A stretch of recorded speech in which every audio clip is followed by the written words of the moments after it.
गरुडगमन तव चरणकमलमिह मनसि लसतु मम नित्यम्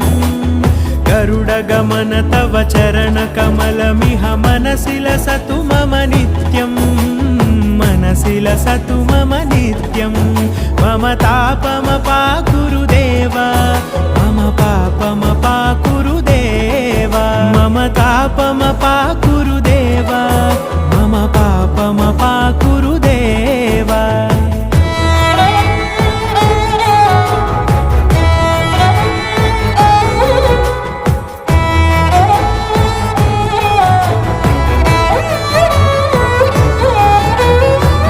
जनयन विधिनमुचिहरण मुख विबुध विनुत पद पद्मा जल जनयन विधिनमुचिहरण मुख विबुध विनुत पद पद्मा विबुध विनुत पद